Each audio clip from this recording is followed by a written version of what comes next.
गानचतुराय गानप्राणाय गानान्तरात्मने गानोत्सुकाय गानमत्ताय गानोत्सुकमनसे गुरुपूजिताय गुरुदैवताय गुरुकुलस्थायिने गुरुविक्रमाय गुह्यप्रवराय गुरवे गुणगुरवे गुरुदैत्यकलक्षेत्रे गुरुधर्मसदाराध्याय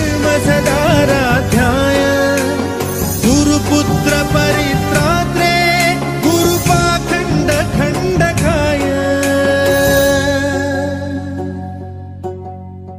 गीतसाराय गीततत्त्वाय गीतगोत्राय धीमहि गूढगुल्फाय गन्धमत्ताय गोजयप्रदाय धीमहि।